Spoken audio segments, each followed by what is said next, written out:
Hey everybody, it's Bear from the All About Nothing podcast. Make sure to mark your calendars. The 10th Masters of Putt tees off Friday, August 22nd at Frankie's Fun Park from 6:30 to 8:15.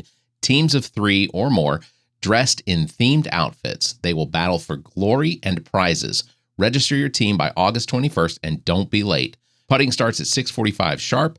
Check out everplaysocial.com for more details. Everplay Social's 10th Masters of Putt. Again, August 22nd. At Frankie's Fun Park in Columbia. Get ready, Columbia. SodaCity Comic-Con 2025 is turning up the heat this summer. It all goes down August 23rd and 24th at the Columbia Metropolitan Convention Center, and the guest lineup is already packed with fan favorites. Let's start with Katie Sackhoff. Yeah, Starbuck from Battlestar Galactica and Bo-Katan Kryze from The Mandalorian and Clone Wars. She's a sci-fi icon and one of the coolest people to ever wield a blaster. Then there's John Heater, the man, the myth, the Napoleon Dynamite. From Blades of Glory to Surf's Up and everything awkwardly hilarious in between. He's bringing the signature charm to Soda City. And rounding it out, we've got Caitlin Robrock, the incredible voice of Minnie Mouse and Mickey Mouse Funhouse, Minnie's Bowtie Tunes, and many more. She's also voiced characters in Agrasuko, Amphibia, and Mr. Pickles, a true animation powerhouse. They'll all be there, signing autographs, taking selfies, and meeting fans all weekend long. And this is just the beginning. Even more celebrity guests are being announced. So keep checking SodaCityComicCon.com for the latest updates, guest lists, ticket info, and VIP perks. Make your summer unforgettable. Grab those tickets and come celebrate all things pop culture at Soda City Comic-Con. Hey everybody, Barrett from the All About Nothing podcast. Look, one of the things we love to do is shout out small businesses doing cool things, and ZJZ Designs is one of them. They make these awesome seasonal and themed t-shirts, and they're not just eye-catching, they're high quality. I've ordered a few, and they've held up in the wash after wash. Plus, it feels good knowing I'm supporting a creative shop, not just feeding the Amazon machine. So if you want something fresh, funny, and made with a little extra heart, hit up ZJZDesigns.com. You'll definitely find something there to love. ZJZDesigns.com. Check them out. The All About Nothing podcast may have language and content that isn't appropriate for some. Listener discretion is advised. Welcome, Nothingers, to another episode of the All About Nothing podcast. This is episode number 262. I am Bear Gruber. In just a minute, we're going to head out to the Hollow Creek Distillery that is located in Leesville, South Carolina, truly at the heart of Leesville, South Carolina, where Southern tradition meets handcraft spirits. I'm going to be joined by Miss Amie Bland, who is the hostess of the Welcome to Wonderland podcast, so stick around for that coming up here in just a minute. Please subscribe and share the show. That's how we get new listeners. Please also consider supporting the show financially by visiting theallaboutnothing.com and becoming an official member and proudly calling yourself a true Nothinger. We'll have more details on that at the end of the show. If you can't do that, please give us a 5-star review, a like, and follow us across social media. You can find links at our website, theallaboutnothing.com. Real quick, I want to thank Nudaira for being on the show last week. She, of course, is AKA Most Popular. She hosts the Most Popular podcast. So Zach and I had an opportunity to sit down with her. If you haven't seen that one yet, go back and watch it, episode number 261, and enjoy. We had a really good conversation with her, and hope that she finds all of the success that she has coming to her, and I think she will. So going to head over to the Hollow Creek Distillery now with Barrett and Amie, myself in that. So we're going to do that with Craig and Meredith Amick, again from the Hollow Creek Distillery in Leesville, South Carolina. Welcome to a very special episode of the All About Nothing podcast. I'm here with Amie Bland, who is the hostess of the Welcome to Wonderland podcast as well, also part of the big media conglomerate. Actually, Barrett's here with me. That's also true. That's also true. We are in the heart of Leesville, South Carolina at the one and only Hollow Creek Distillery, where Southern tradition meets handcrafted spirits. I'm joined today by our friends Craig at the far end over here, if you're watching on YouTube. Hello. Meredith sitting next to me. We are going to be talking about Hollow Creek Distillery, the history of what it is that they've built here, because while it's not decades old, it definitely has some history. We were talking about that prior to it. So welcome, Craig. Welcome, Meredith, to our podcast. Thank you. So first of all, we were talking about earlier before we started recording, sort of how this all started. Like, what was the history behind it? Where did it all start? The 1700s. Me coming in with the facts. We're going way back. How did it get started for you all? So where did we start? So I always say we had a good family friend, and he was actually the first one in South Carolina to put in a micro distillery license, and he got just a little ways in and saw all the paperwork. But he was a moonshiner in this area, about 5 miles up the creek, literally, from where we sit. And he and his dad made moonshine in the backwoods. And so when he saw the law change in 2009, he wanted to do it, put in the first application, too much paperwork. And so Craig thought it was a great idea. He didn't want to let it go. At that time, we had a 6-month-old baby, and so Craig came to me and said, I want to build a distillery. And I said, I don't care what you want to do. I just want to sleep. And so he called me in a weak moment. Yes. And from there, then he went to Lamar. The guy's name was Lamar. He went to Lamar, and he said, Lamar, I'll build it. I'll license it. You come run the still, teach me everything you know. And we did a year's worth of research, 2 years worth of paperwork. We have been open 10 and a half years, almost exactly. Wow. So that 6-month-old baby turned 14 about 2 weeks ago, and here we are. Hence why you drink in the morning? Yes, hence why. Right. It's 10 a.m. and we have alcohol in front of us. What is it that, so it's, Hollow Creek Distillery is a micro distillery, is what it's described as. Right. What is the difference between like a distillery and a micro distillery? Is it literally just size? Yes, legally it's purely volume produced, and it's 2 different permits. So in South Carolina, there's a micro distillery permit. That's what we operate under. It is a much lower licensing fee, and we're allowed. It's a pretty generous limit for a micro. Is it like 325,000 gallons a year or something like that? It's a big number. Okay. Much more than we produce. And then the only difference between that and just a big distillery is really the size and the volume. So the other permit's called a manufacturer's permit, and it's not volume limited, but it's also 10 times Right, 10 times or the permit 20 fee. times more expensive, actually. Okay, your math's better than mine. I get the impression someone's the accountant and management is. Right. Chief I just make whiskey. That's it, man. He's just here for the whiskey. That's great. I didn't So know. you guys have been doing this, like you said, for a little over a decade, and I know in the early 2000s you really started racking up the awards. So I have on here, although I can look at the wall, I guess, and read it. I have on here that you guys have won gold medals for the high cotton straight bourbon and the low water vodka, which, by the way, guys, that is my favorite. Goes in all my drinks. At the Los Angeles International Spirits Competition, gold medals for the William Allen Small Batch Bourbon and the low water vodka. At the San Francisco South Best Spirits, New York International Spirits, Best of Columbia, like all of the years. So when did that really kind of turn from you? So you spent a year researching, you spent 2 years kind of getting into it, and then I assume you made your first very small batch? Like what was this? It was a very small batch. Our first still was 250 gallons still, and you say 250 gallons, which sounds like a lot, but that still wouldn't turn out but maybe 30 gallons at a time of finished Something like product, that, something yeah. like that. We now have an 800 gallon still, so we can make 100 plus gallons at a time.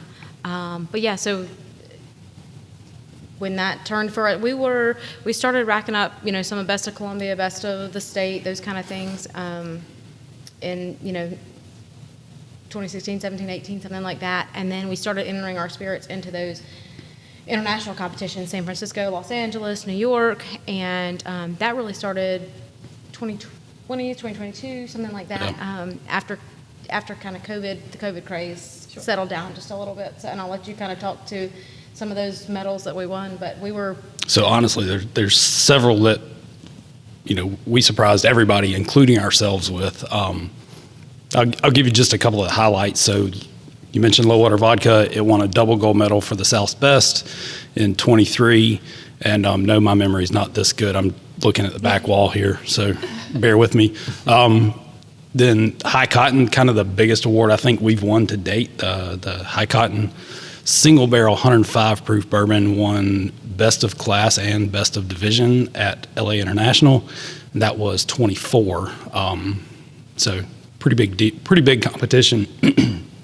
And then to say, hey, this is the best bottle of bourbon here out of South Carolina. That is what. So that's what Barrett Right. and Craig have in their That's what we're glasses. drinking. And so.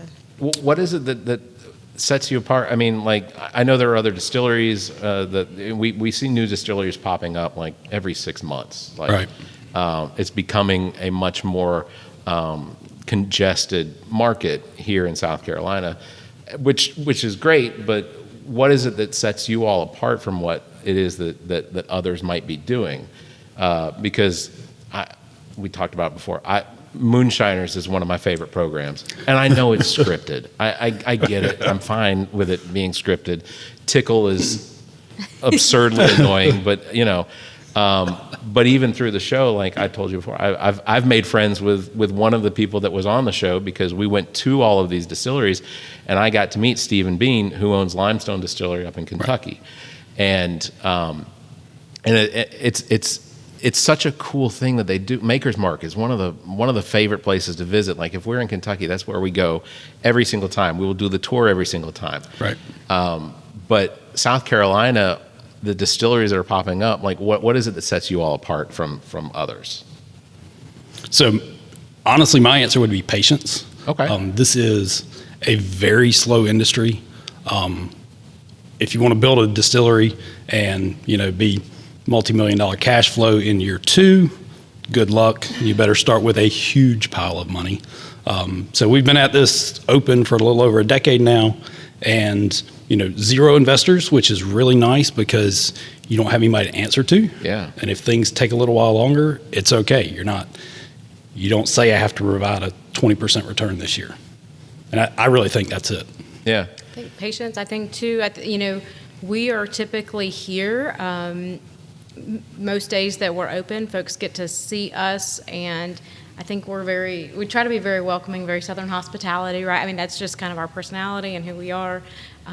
But we have a lot of pride in what we've built, but also a lot of pride in this area. I know Amy hinted at it, and we can certainly go back to that, but Craig's family has been in this area. Our son is 10th generation of being right here in this area, so we have a lot of just pride in this. Yeah, I'm going to let them tell the story because someone clearly didn't look at their website or anything before this. No. I'm trying to make it sound like I'm engaged. But real quick to go back to talk about big media is always looking for investors. We're happy to answer to whoever. I'm sorry. But one of the things on the website, and even throughout the course of if your Facebook posts and things like that, there's a lot of focus on family and traditions. And so, like, how many family and friends work for you all, like that are here, making an appearance, things like that? That's pretty much our workworse is Right. family and Family friends. and friends. And several of the ladies that you now see behind the bar are folks that have been customers before we've become friends, and then they said, let us know if you need any help, and we said, don't say that unless you're serious. Right. That is a very dangerous thing to say out here. So it's very much a little family here. Do they just get paid in moonshine? Or? It's a barter system. I was like, because Right. I feel like that would get expensive. It can, yes. What is typically, as far as like the products that you all make? I know that there's probably a varying amount of time that it takes as far as the process, but like, what is your shortest time product? What is your longest time product? So any sort of white whiskey, or white spirit, whether we're talking about vodka or a corn whiskey that we use to make white hot cinnamon flavored whiskey, you're looking at, it can be as short as 4 days.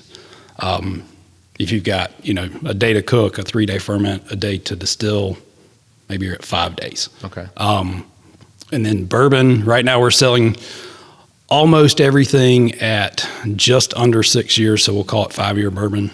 Before long, we'll cross that 6-year mark with most of our bourbon products. And we do have one barrel that it'll turn 9 in September. And that was intentional. Yes. So in my head, I think somebody's preparing for some sort of a 10th anniversary or something. I haven't decided yet if it's going to make it to 10. Okay. It will make it to 9 because we are very close, but I'm here to tell you it is very good bourbon. So it's going to find some bottles here before long. Okay. He's been sipping. The barrel's empty now. Right. We'll have one bottle to release. At some point we have to sell it or it's going to be gone anyway. We were going to call that the angel's share. Right. Guess, right. Right. Okay. So, Because difference between angel share is what evaporates versus what gets sucked into the what's the devil's share?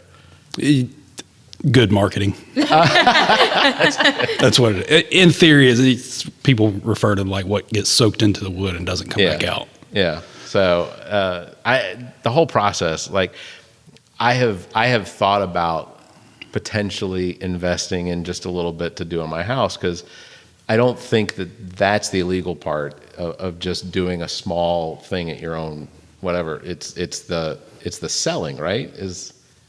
So I can give you the real answer, and then I can give you the practical answer. Okay. And if you're in law enforcement watching this is not advice. I never said this. Hypothetically. Sheriff Lott, turn your head. Right. So federally, it is actually illegal to own what is called a distillation apparatus. Okay. Without having your federal permit and whatever local permit, state, and everything else you need. Practically, as long as you're not trying to sell 1,000 gallons a year, nobody's going to say anything. Okay. You can buy whatever the little water distillers on TikTok shop now. Yeah. You know, I've seen those. I saw the little guy on TikTok, his old grandpa doing that on TikTok, and I'm like, wow. right. I saw somebody doing a live, and the ingredients they were putting in there, I was like, That's got to taste terrible. yeah, there's no way. So, speaking of ingredients, what was the original recipe, the one that you got from Lamar? It was 2/3 corn, 1/3 oats, and we used whole oats, and oats are pretty unusual for commercial distillation. The starch conversion really sucks, doesn't make much alcohol, but it does kind of smooth out the alcohol that all the corn makes. Corn's the workhorse of really the whole industry, if we're being honest. It makes a lot of alcohol, pretty sweet flavor profile, can have a pretty good bite when it's young. But Lamar's recipe was 2/3 oats, or 2/3 corn, 1/3 oats. It's labeled moonshine, so you can cheat. It's got a bunch of sugar in it to help it ferment and boost your alcohol production, and that's pretty much it. And do y'all still kind of stick true to that today, or? Yeah, for moonshine, yeah. And the real secret was we used lemon juice as a pH adjustment. Okay. Which most people who just make moonshine at their house or in the backwoods or whatever, they don't ever even talk about pH adjustment, but that was his secret. That was his secret, and it worked, no doubt. Well, if they're making it at home, I imagine that, and they're not adjusting the pH, they're probably blind anyway. Lime juice, lemon juice. So did you guys start out doing strictly moonshine, or? Yes. So we talked about we don't have investors. Certainly Meredith nor I need come from money. So you got to have a cash flow product up front. We didn't start with a mountain of cash to just burn through.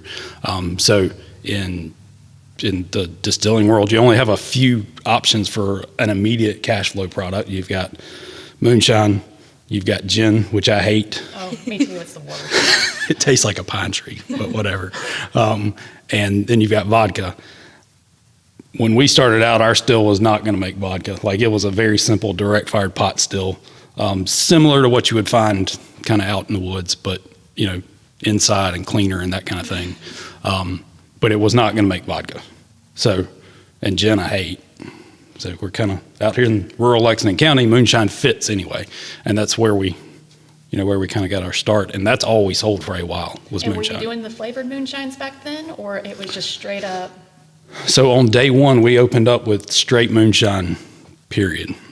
Because each product, each different flavor of moonshine per se has to have a federal approval. And so the only thing we had approval for at that time was our straight unflavored moonshine.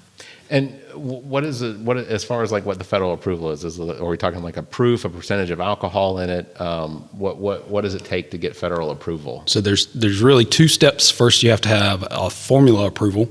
So you tell them how you're going to make this flavored spirit. Now, you do get to skip the formula approval if the spirit you're making meets the federal definition of a predefined category, like straight bourbon whiskey. If you're just going to put straight bourbon whiskey on your label, you don't have to tell them how you make it, because they give you a long list of requirements. And by putting the label on the bottle, you're saying, I hereto swear I meet this definition. Yeah. So you've got to get formula approval if you don't meet one of those categories, and then you have to get the label approval. And the label has, several requirements, your branding and all that, but then total volume, so whether it's a 750 milliliter or 1.75 or whatever, proof, and there's pretty tight requirements around stated proof versus actual proof in the bottle. The easiest way is you better be dead on. And then basically what the statement of content is. And they'll give you what you have to put for the statement of content based on your formula. Yeah. So do they ever say no? They're like, no, you can't make that. Yes, they do. Actually, it kind of depends on what you're putting in there. So there's a whole bunch of different ways to go about this. You can either use like single ingredient natural sources, so like our honey moonshine. It is just, essentially moonshine with raw honey mixed into it. That's what's in my glass. Right, there's a couple of those sitting around now. So that one's pretty simple. And then you can also go with these approved formulations. So the flavoring agent itself has already been analyzed and approved, and you say, here's the flavoring product I'm going to use, and here's how much of it I'm going to use, and some of them it doesn't matter how much you use, and some of them it does. If it's like an artificial flavor, a lot of times there's limits on how much you can put in. So try to stay away from those, honestly. Yeah. So you guys have to submit it and then find out. So you don't make it first. Like you have to wait until you get your. I mean, you can make it first. You just can't sell it. So we don't make it. Small test batches. It's a lot of R&D, and somebody has to taste them. But it's a tough job. We do Someone's got to do it. It's sad. So, and you guys have a bunch of limited release flavors. So, like that's one of the things. Every week, I feel like you're on Facebook and on Instagram. You're like, "Hey, we've got this new limited," and I'm like, "I want that too," but I don't need to have 72 bottles of liquor in my house. We talked about that earlier. Yeah. I'll be back later this month for some more because it's Sunday. But how do y'all kind of decide? So like when you were like, I want to do like the s'mores. You were like, I want to do s'mores. Like how did you decide? S'mores. We did. That's not yours. I mean that's yours, but that's not that. Yeah. So we tried a bunch of different flavors. We've tried s'mores. We've tried strawberry. We've tried toasted marshmallow. Mango habanero that may or may not come out later. Those possibly in August. Yeah, possibly August. And we just mix them up and see if we like them. Again, it's a hard job. Somebody's got to do it. Right. We've got to taste them all. We have made some duds. Don't get me wrong. We have tried and tried and tried for a lemon. And I made one that tasted remarkably what I believe pine sol may taste like, which was not a great flavor. Washed out. I had my mouth washed out with soap plenty of times. I get it. But we're still trying for that lemon. So, but anyway, so some of them are duds, some of them are great, and the great ones we submit for approval, and they hit the shelves. So when you're trying to come up with different flavors for what would potentially be like a new or a limited release, talking about toasted marshmallow, do you literally toast marshmallows and mash that in with the? Is that literally the process? Because I watch moonshiners every season, and they will take old blueberry muffins and mash that in to get that flavor. Is that really what the process is? Okay, don't. No, it is not that romantic. It's all synthetic. No, I'm just kidding. Right. So I will say, any flavor you put in before you distill, you're going to get a very muted flavor out of the distillate, out of the liquor that comes out. It's very, very little flavor. Years ago, we made strawberry brandy, and it was out of local strawberries, all the strawberries that were too big, too ripe for them to sell. We got gallons and 5-gallon buckets full and fermented those. It was just this red, deep red color. Distilled that. The alcohol that came out was crystal clear, as it should be. And you could get like strawberry hints on the back end, but it wasn't like you were biting into a strawberry. And so I think that's a common misconception that people think, whatever you put in, you're really going to get this. If you want that flavor pop afterwards, you're going to have to add additional flavor to it, or you just won't get the same. It's interesting, the ideas that can come up for what you potentially match alcohol or whiskey with, and for something like, I see some things on shelves that just don't make sense to me. Like the idea of avocado doesn't have a whole lot of flavor in my head. Right. So it's like, how do I even know? Like, Right. Just trust us, it's in there. yeah, you put a picture of an avocado. We waved it past, and now it tastes like that. So again, Ami and I are out here at the Hollow Creek Distillery. It's 112 Rockridge Road, Leesville, South Carolina. It's a short drive from Lexington, South Carolina. A slightly longer drive from Irmo, but totally worth it. So where we're at, this is pretty much where you all grew up, right? Pretty much. You all were high school sweethearts. High school sweetheart. Yes. So my family moved out to the Gilbert area when I was 8. My dad was the local pastor. Here I am. Okay. Selling. On a Sunday drinking on a with Sunday, Right. right. Sorry, Dad, we didn't go to church today. It was scheduled. This was pre-scheduled. So I was the preacher's daughter, so I was in school with him from 4th grade on, and we started dating as freshmen in high school. Graduated high school together. We went to Clemson University. Sorry, USC fans. Sorry Goodness, y'all are the official vodka, the Garnet. So we'll talk about that in a second. Right. We went to Clemson. Both of our dads were Carolina grads. We went to Clemson, further from home, in-state tuition, and then moved back home after we finished school. Now, Craig did get a master's from USC, so, there's that. So we're kind of split household, but we are also the official NIL spirit partner of the Gamecocks, and so we do have a Garnet and Black vodka where 25% of the proceeds go to athletes at USC. Keeping athletes at USC. Keeping athletes at USC. I know how NIL works. Right. That's really cool. Did the University of South Carolina approach you all about it, or yeah? So you got to be careful here too. It's not the University of South Carolina; it's the NIL Collective. Yeah. For South Carolina, there's still some distance Words there. matter. It does. It really does. Trust me, years and years ago, when Savell Newton was playing for University of South Carolina, there were a couple football players that maybe came to our house and had dinner, because at the time my ex-wife was one of the tutors, so we had 2 over. I had to fill out almost 10 pages of paperwork, each of them, Right. because it was not a recruitment thing. It was not like we weren't. Between the 2 of them, they ate like 5 hens apiece, like 5 little. But yeah, it's crazy what is required in order to try and either support the team locally, whether corporately or small corporate. Right. But it's a fine line you have to walk. I can't have University of South Carolina players on without filling that paperwork, because Right. what winds up happening is this advertising for the school? Is this, what is the same with politicians? Politicians come on the show, I have to fill out paperwork, and if I choose to make it a donation, then I have to apply market value for the show to their campaigns. So Really? I thought we just all accepted they were crooked. a lot of them are. Well, we made it easy. So the collective is who reached out to you and was like, hey, how would you like to do something special for us? Is that? Yeah, kind of. It actually happened through a mutual friend. So she kind of put us together, and we worked out a pretty decent deal for both sides, I think. And that's really the kind of the crux of this. It's got to be beneficial for everybody. Yeah.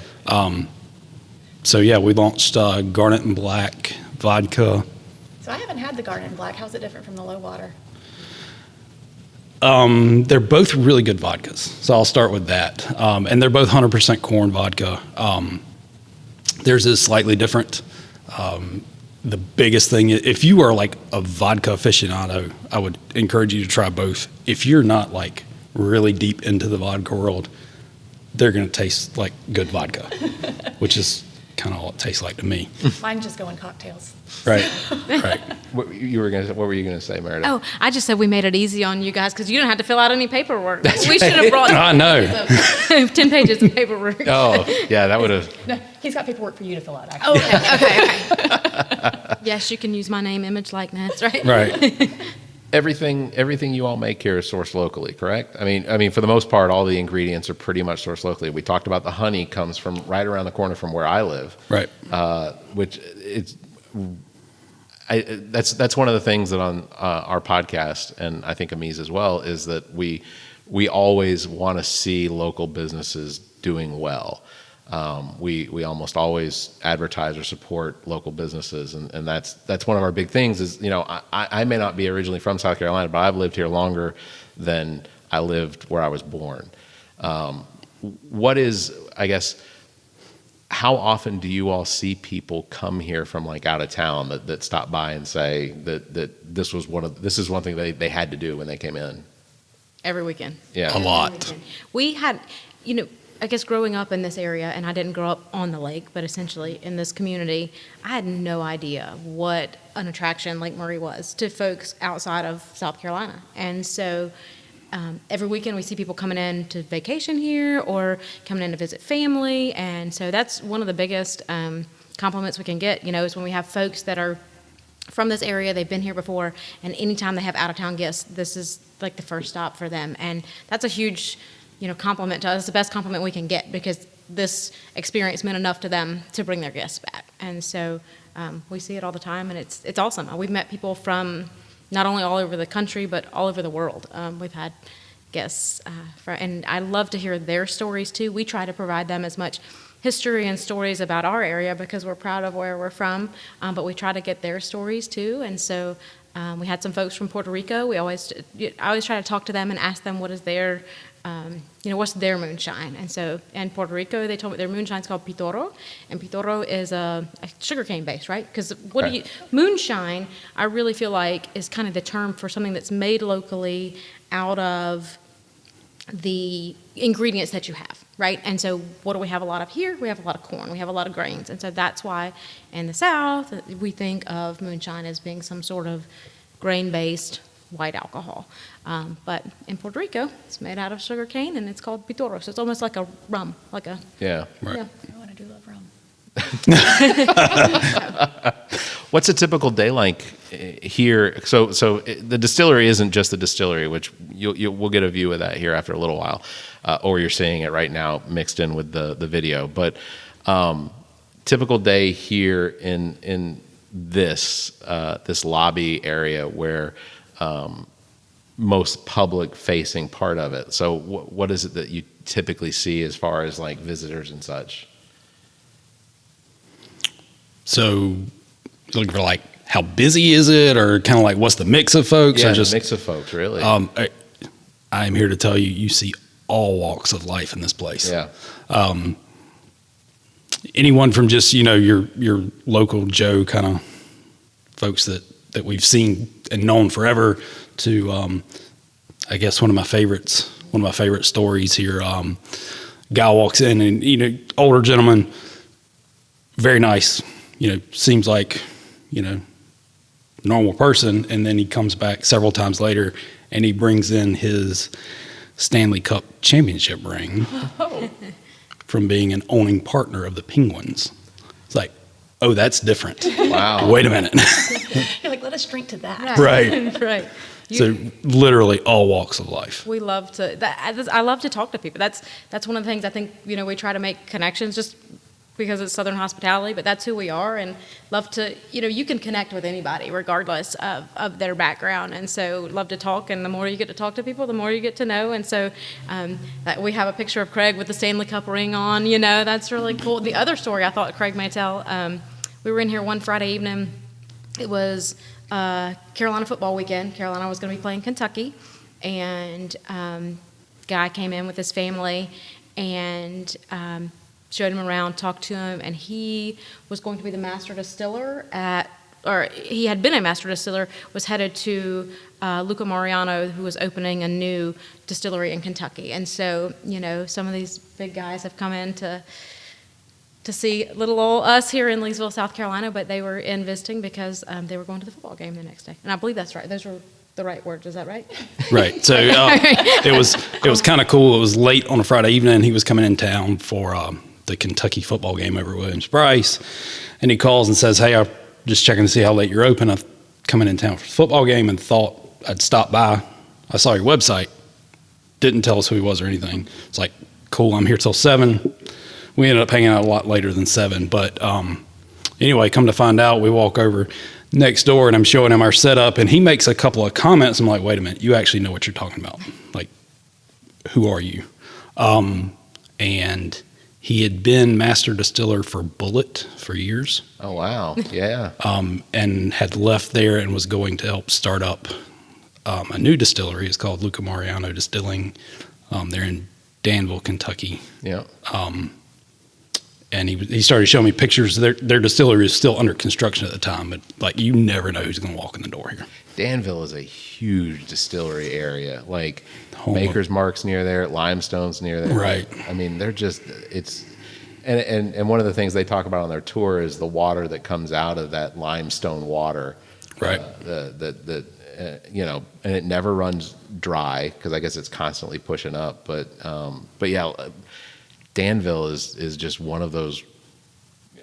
So when we had farmland in Liberty, Kentucky, well, Elkhorn, which is right between Campbellsville and Liberty. Yeah. And so when we'd go up there, we would always go and visit the distilleries, mostly because I wanted to get the bourbon balls that they give away. Right. Delicious. Yeah.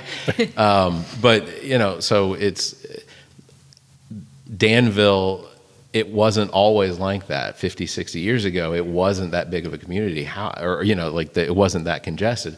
How has Leesville, over the course of the last 10 years, like really have they taken you all in? Like, have you all seen that with the community here?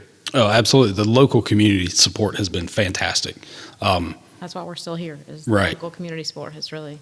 If it wouldn't be for that, we wouldn't still be here. But everything from just local interest in general, local politicians come out and see us. We've got a couple of plaques and stuff on the wall from them. And, the really cool part, though, is the people that come in every week. Like, I've lived here my entire life, except for a few years when I was at Clemson. And I meet folks every weekend that walk in that have been here their entire lives. I've never run into them. And it's really not that big of a community out here, right? Sure. Like, especially when I was growing up, there was nothing out here. Yeah. This is like middle of suburbia now, as far as I'm concerned. Well, there's a San Jose right there. Right, there is. What a great view of the lake, by the way, out the windows. And Ami told me that you all pull the chairs out on the front porch. I just have to imagine that the environment. It is. Like, walking up, it's very welcoming. Like, as a visitor, so obviously they see it from their side, but like as a visitor coming in, I came for the first time about a year ago. It was August. I came for a birthday giveaway. Okay. Because my birthday's in August. And very good. I was like, let me trek down there and see what this is about. And like, it worked. I walked up and there were people in the rocking chairs on the front porch, just sitting there rocking. There was a food truck out there selling food. And then I came in. And and then just immediately, like, we were greeted by whoever was over at the desk. There were people milling. The setup was a little different, but there were people milling all around. They had people doing the tastings over here at the counter. They had a slushy machine going in the back. Saturdays. And we walked up, and Erin who was working behind the counter at the time, and she was like, hey, what are you guys here for? I was like, well, we looked you up on the internet, and it said that, to come out and try a tasting, and you guys could do a tour. And like, it was such an incredible experience. And I mean, she didn't know anybody from Adam on that. We just came in, it was me and Michelle. And it was a really welcoming experience. Like, I felt really good after. I was like, oh, we've got to go back. Good. We did our job then. Right. That's good. Right. What is by far the most rewarding thing from having started this venture and now being 10 years into it? I'll let you answer first. Wow. I think the connections that we built just with the community, with the folks that we see every week that come in, we've made some, very close personal friends, but everybody that comes in, I feel like we've made great connection with. So that's what I would say. And to be clear, I don't come in every week. Amy does not come in every week. Right. But we do have people that are here every week, and we love to see them. So I think Ami's denying. Uh-oh. What would you say? The most rewarding part of it. I mean, there's a lot of politically correct answers, right? Like the people and everything. And yes, it's all rewarding. For me, though, it's really seeing what you can grow something into. Like we are not in Danville, Kentucky.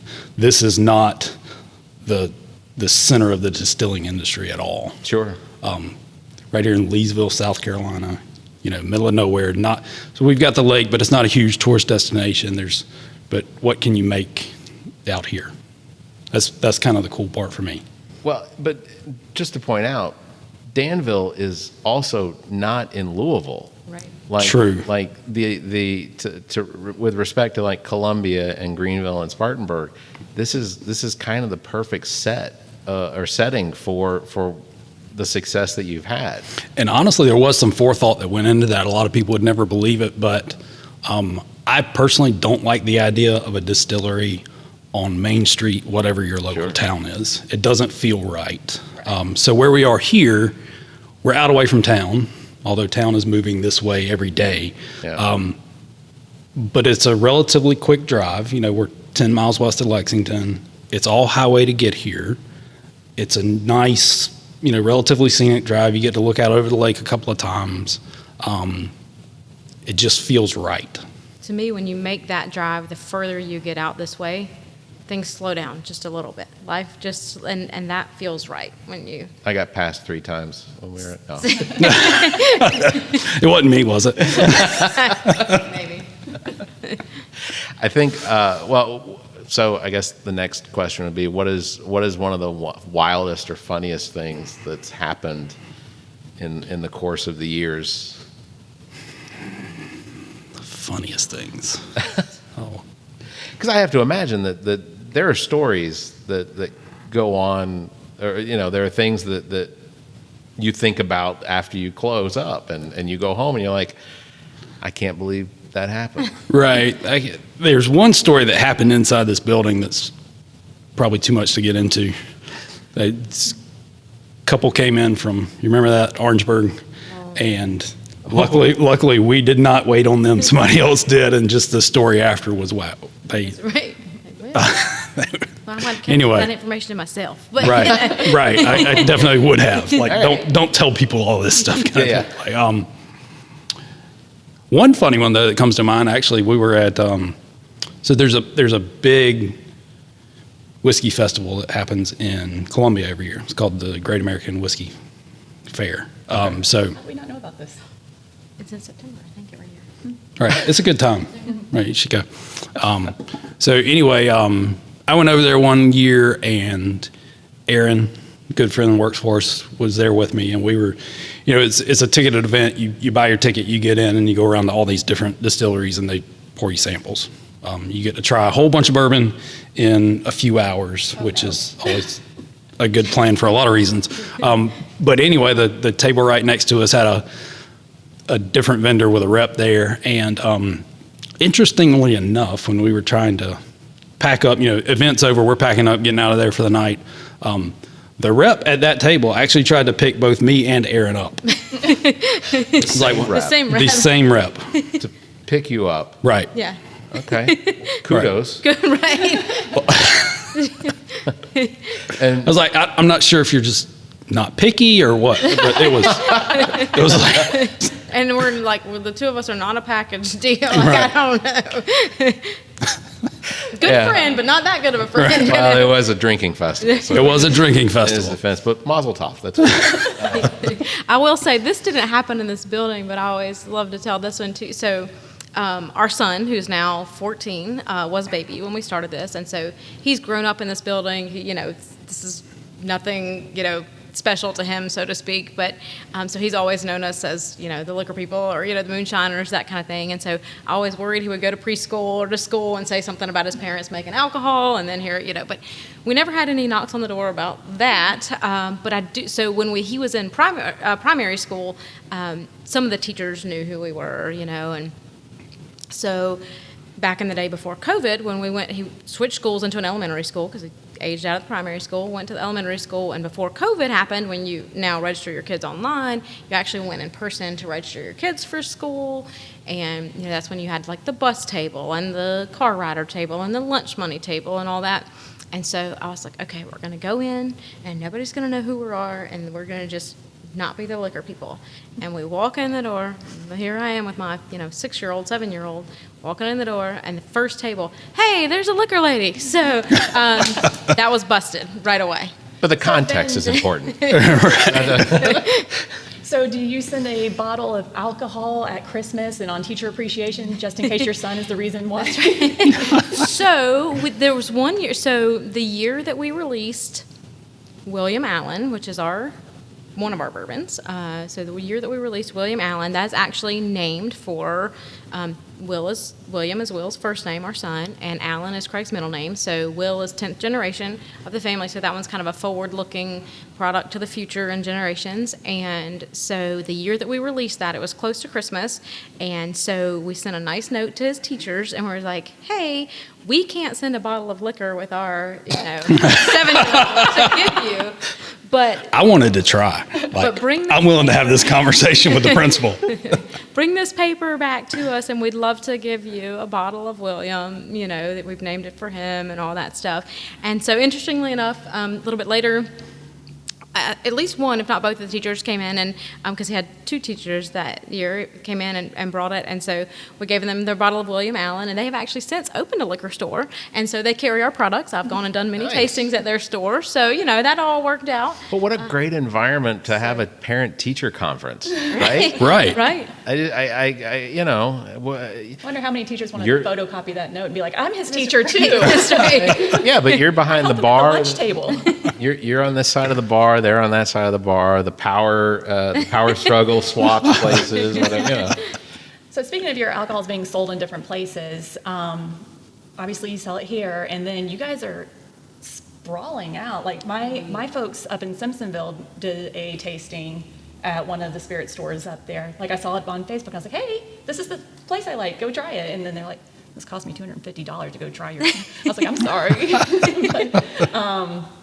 But kind of talk to us about that process, about moving, because I saw you're going down to Myrtle Beach and like. Absolutely. So yeah, I'll let you, because Craig's been the one kind of heading that up. Distribution. Right. So that's a fun world, let me tell you.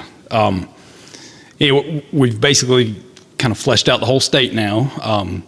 We work with, it's the Anheuser-Busch network. Okay. So it's different, essentially beer distribution territories, and all these distributors have since added spirits distribution licenses to their warehouses. So in the Columbia market, it's Southern Crown now. It used to be KW. KW got bought out.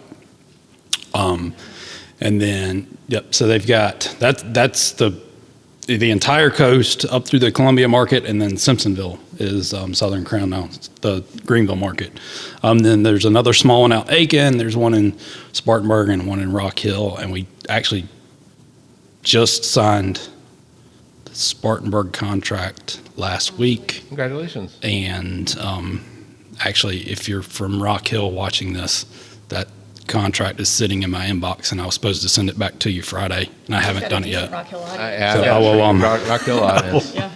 I'll have that back to you tomorrow, I guess, is Monday. I'll have it back to you before this airs. That is correct. There you go. So that rounds out the whole state for us. We've got a little tiny piece of Georgia. It's not big. We haven't focused on it at all yet. And really, it's kind of one of those,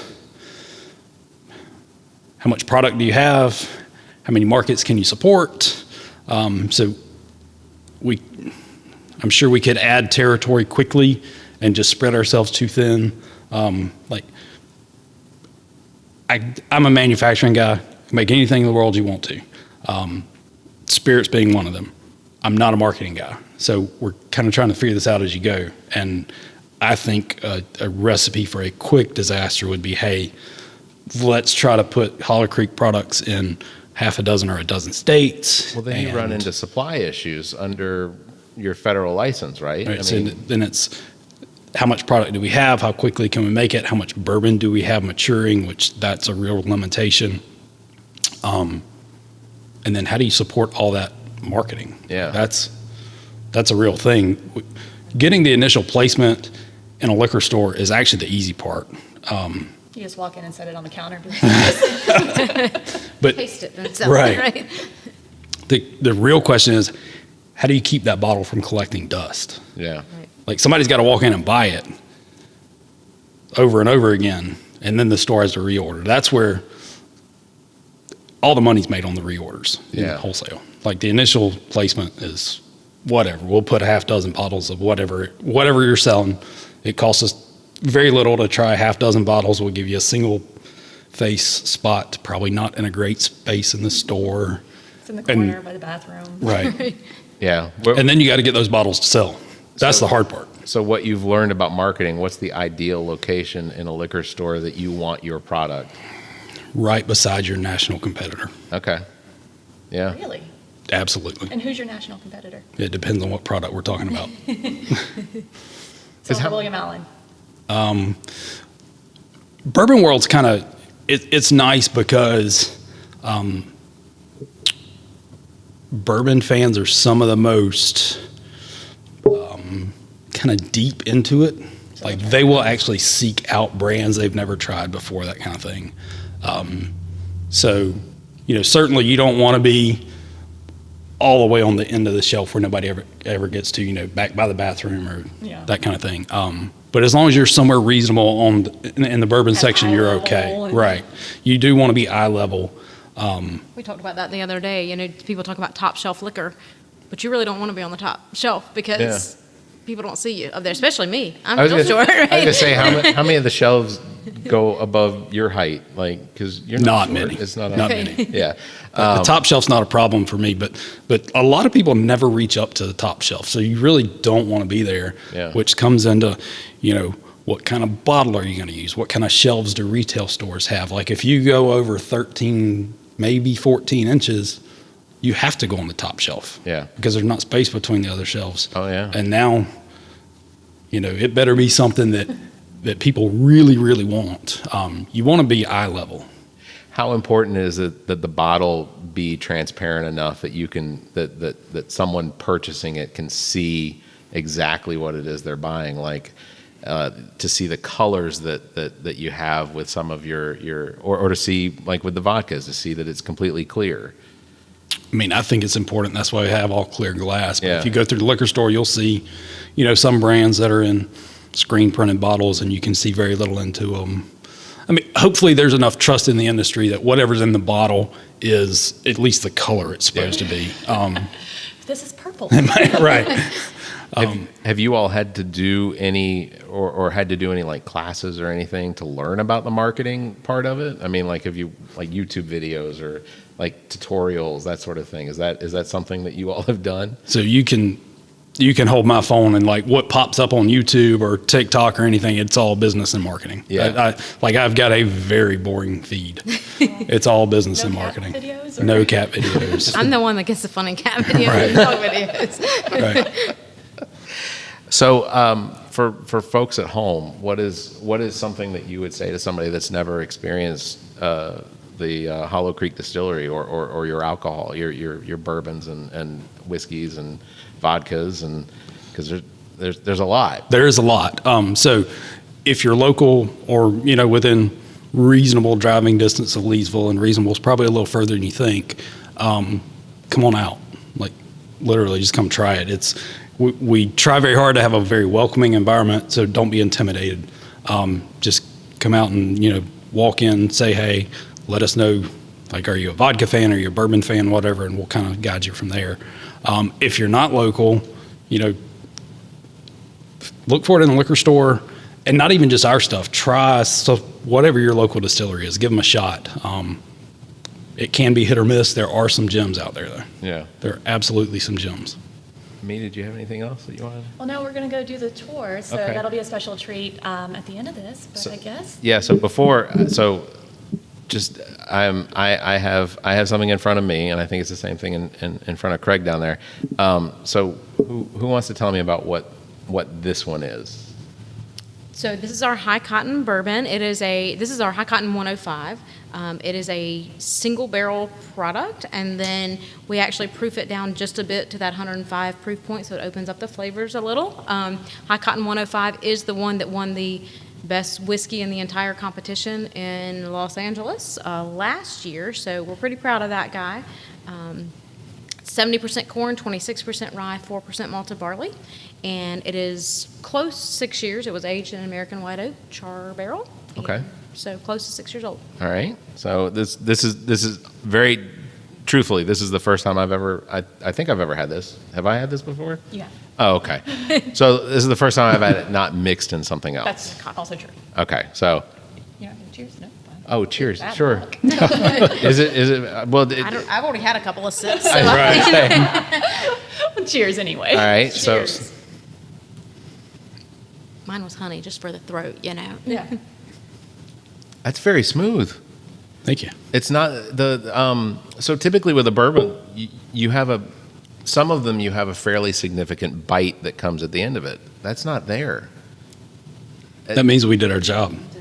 It's really very, very good. And I'm not saying I didn't. It's not that I didn't think it would be. I mean, obviously there is a lot of success, but like I would hope that people watching or listening would understand. Like it's very good. It's very smooth. So don't get me wrong. I realize we're in South Carolina, and we are out to prove that you can make good bourbon in South Carolina. It is not the reputation this state has, but there are some out there.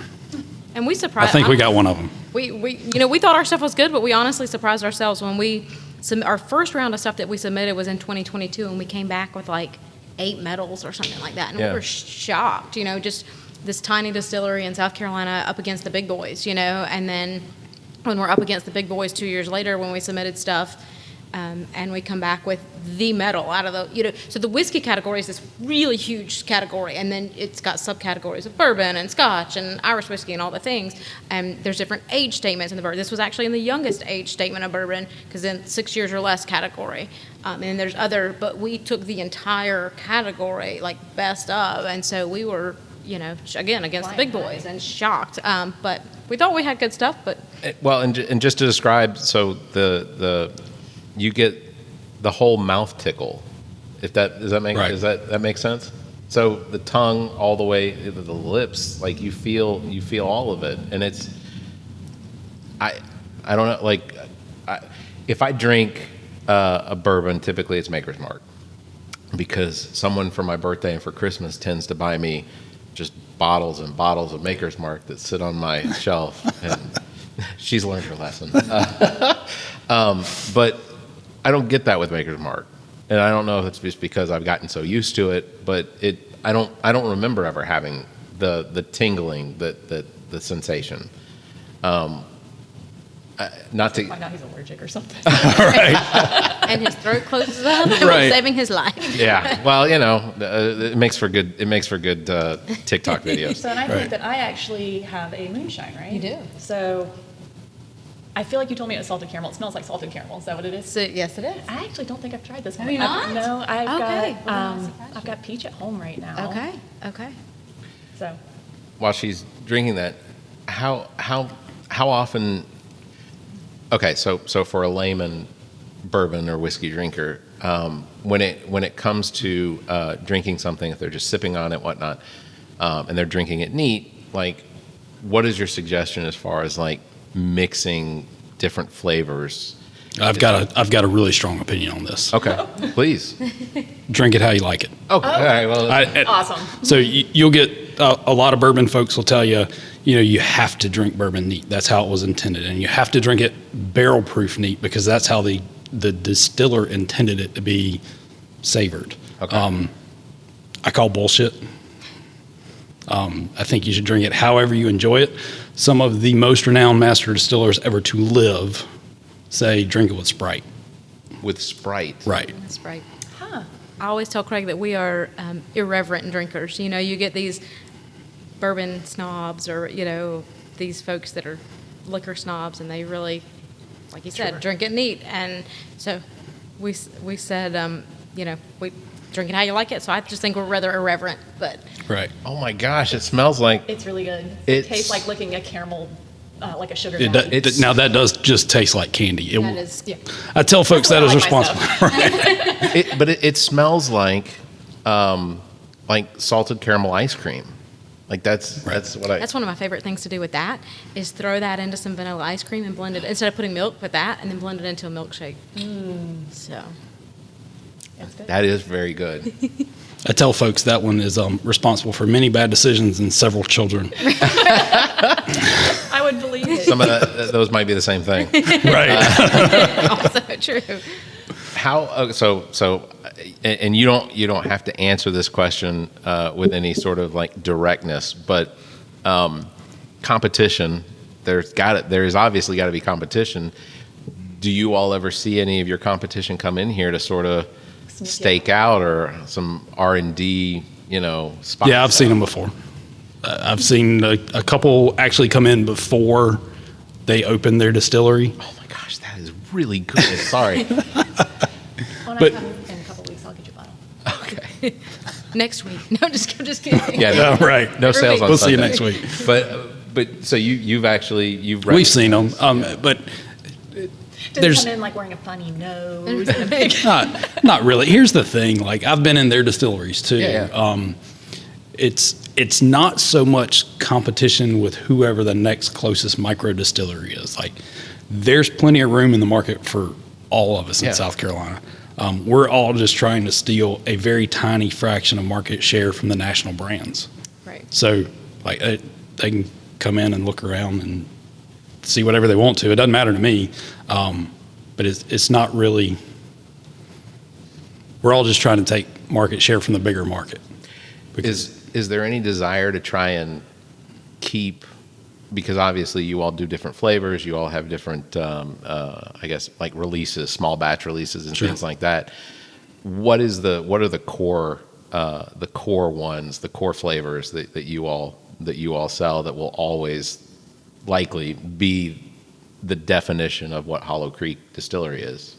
So we've got a bunch of flavors right now. We started out with moonshine, so we'll start there. We've got apple pie, salted caramel, and honey flavored moonshine, and then a Hellfire. This is one of the cinnamon. No, it is actually Carolina Reaper pepper. Jeez Louise. Right. This is one of But those. that one does burn. It does. It does. This is one of those like, why?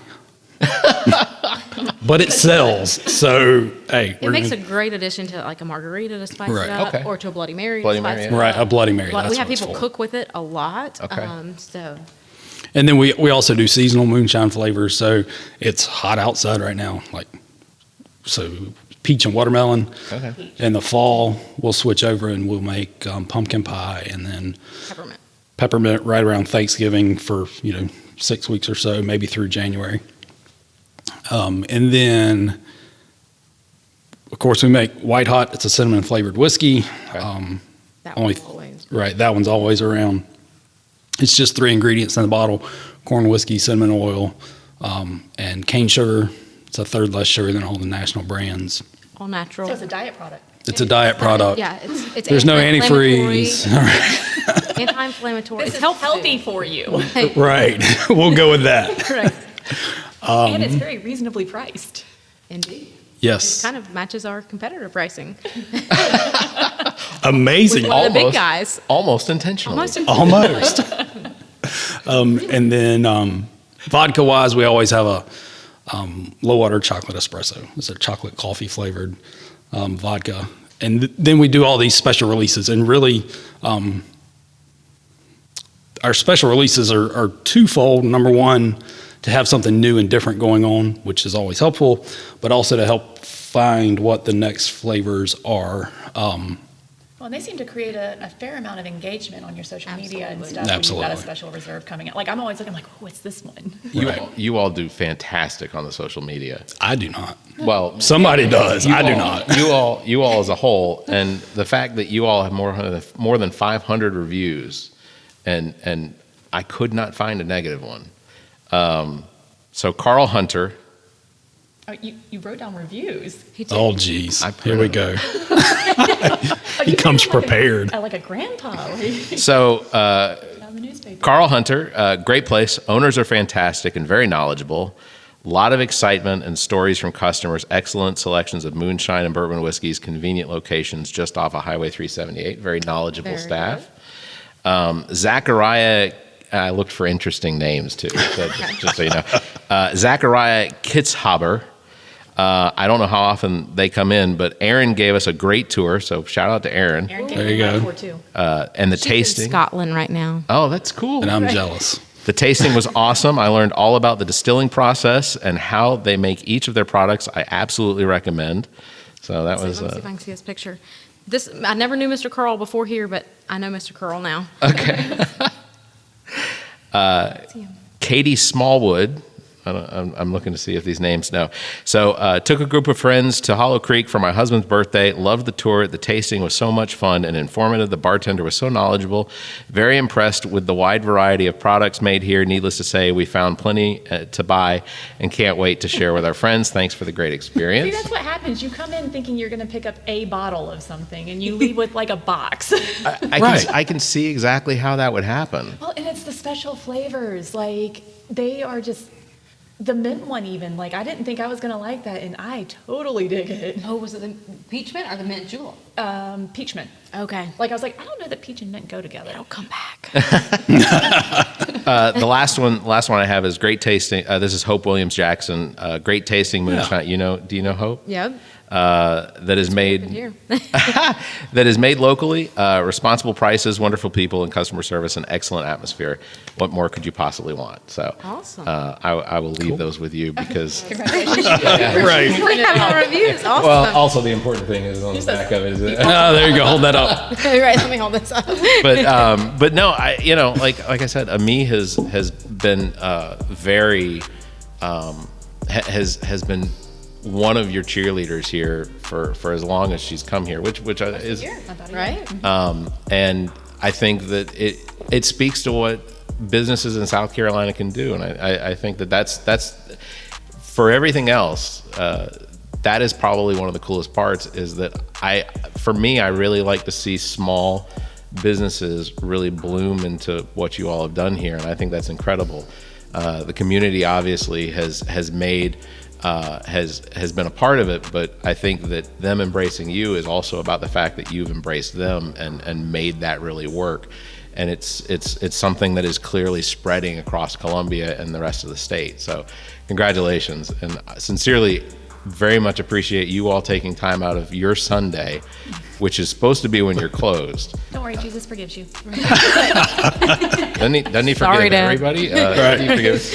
But so this has been an awesome experience, and I'm very thankful for letting us come out and share it with our audience.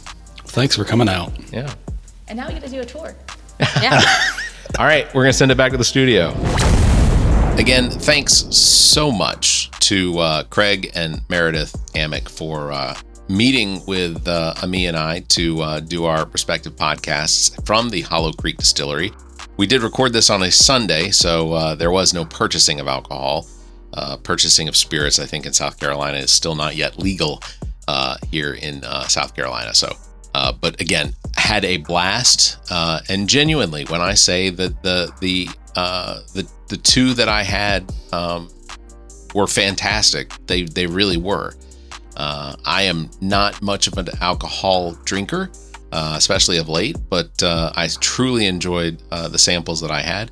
And if I'm being honest, driving home probably potentially would have been a little bit of a struggle if we hadn't done quite as much walking around inside of the actual distillery and getting to talk with Craig and Meredith. So if you have an opportunity, absolutely you should go out there and check it out. 112 Rocky Ridge Road in Leesville, South Carolina. You can check out their website, show them some love. There are links in the podcast episode notes, and go do that. Their website is hollowcreekdistillery.com, or you can find them on Facebook. They are very, very active out there as well. So that's going to do it for this episode, number 262. Thank you again to the Amex for letting us, basically bogart most of their Sunday in order to sit down with us. Links to all of our past episodes, podcast platforms, merchandise, and social media are available on our webpage, theallaboutnothing.com. And if you think our financial model of giving away free content and entertainment is silly and you're in the giving mood, why not become an official Nothinger and support the show? Members get early access to this episode as well as exclusive content. You can visit members.theallaboutnothing.com, or you can find a link on our webpage. You can also give a one-time tip through the same link, a donation tip through the same link. If you'd like to be a part of the show, you can call, leave us a message, 803-672-0533. You can email the show at theallaboutnothing.com, or you can join our Discord server. Links can be found on our webpage. Thanks for listening, everybody.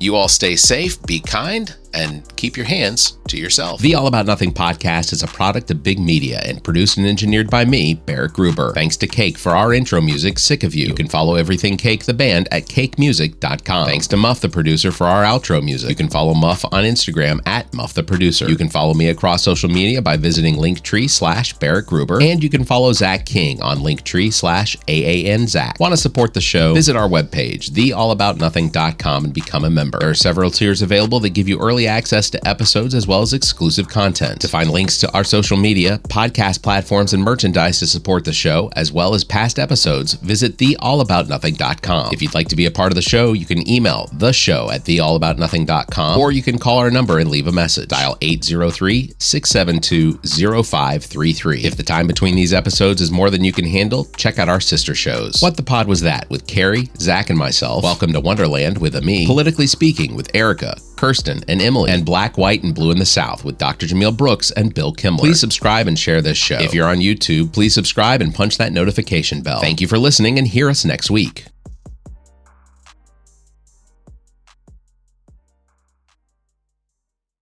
The preceding podcast is a product of Big Media, LLC, and is copyright 2025, all rights reserved.